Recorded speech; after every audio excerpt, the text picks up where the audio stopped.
श्री राम चरणानुरागी आचार्य राज मिश्रा जी से धर्म, संस्कृति और एस्ट्रोलॉजी से संबंधित जानकारी के लिए हमारे YouTube चैनल मानस ज्योतिष ज्ञान को अभी सब्सक्राइब करें और बेल के बटन को क्लिक करें।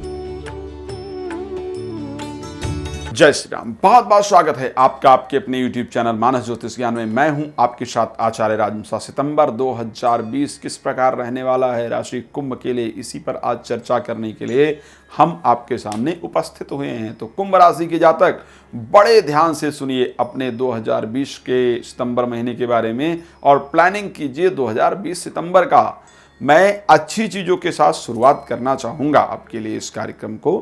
एक तो काम को लेकर के दसम भाव के स्वामी मंगल तृतीय भाव में अपनी राशि में गोचर करने वाले हैं। खूब भाग दौड़ करेंगे काम को लेकर के और उस भाग दौड़ का जो फल है वो भी आपको बहुत अच्छा मिलेगा। लेकिन आलस्य नहीं कीजिएगा।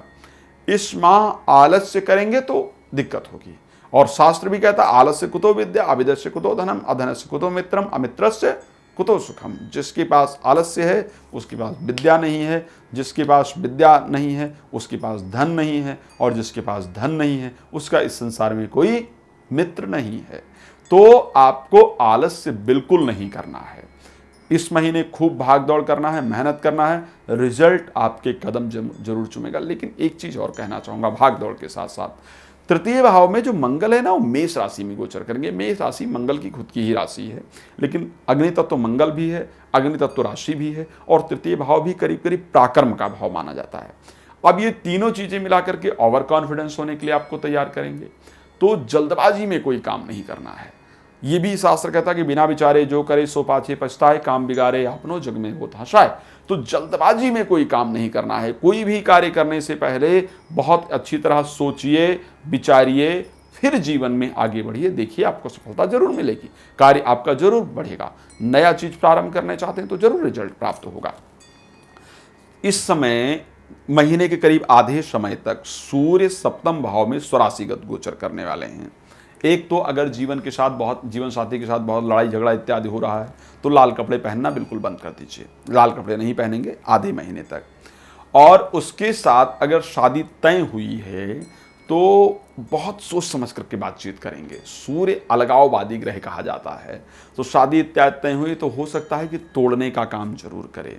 अच्छा, कई बार ऐसा होता है कि आपकी शादी नई हुई है और शादी से पहले का कुछ ऐसा रहा है मामला जिसको आप चाहते हैं कि हम एक जीवन साथी से डिस्कस करके अपने दिल का जो बोझ है उसको निकाल दें और अपने लाइफ की एक सही तरीके से शुरुआत करें। ऐसा बहुत सारे बच्चे करते भी हैं। हर व्यक्ति का हो सकता है कि विवाह से पहले कुछ न कुछ ऐसा जरूर रहता है जिसको हम जीवन साथी से डिस्कस करके वहीं पर उसको क्लोज करके और एक नई शुरुआत अच्छी तरीके से करना चाहते हैं। तो मैं आपसे रिक्वेस्ट करूँगा, जल्दबाजी नहीं कीजिए।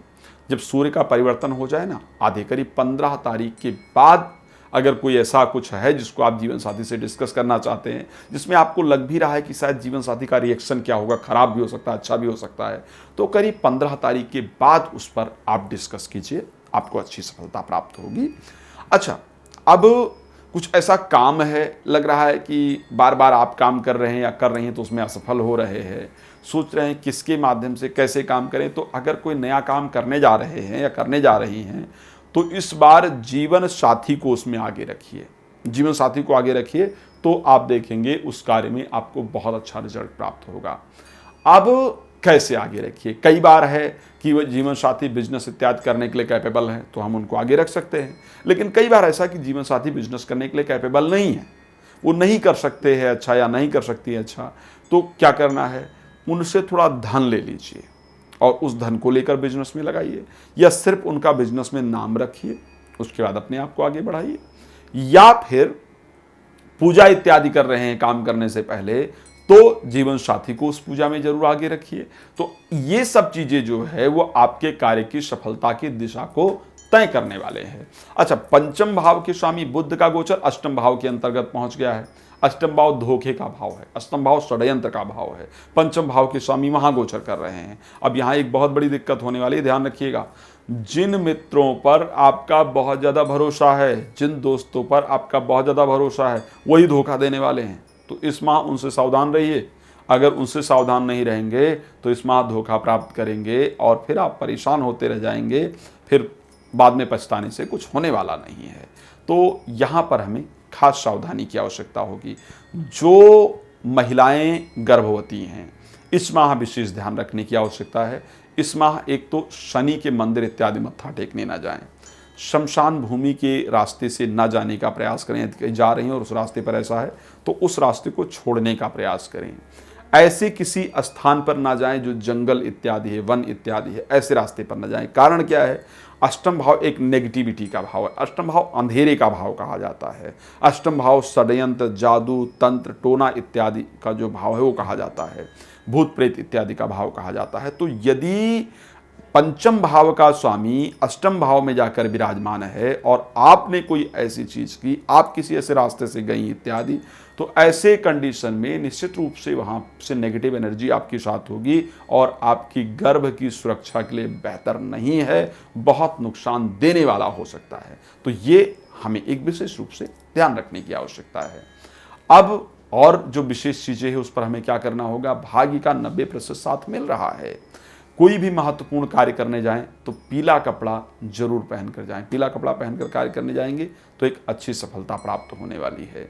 एक और बात आपको बताना चाहूँगा, हर वर्ष हम पितृदोष निवारण यज्ञ का आयोजन कर रहे हैं, इस वर्ष भी आयोजन करेंगे। परिस्थितियां कैसी भी हों लेकिन आयोजन तो करना ही है। आपके पितरों की चिंता हमें जरूर है, हमें सभी के पितरों को शांत करना है ताकि सभी लोग जीवन में आगे बढ़ सकें।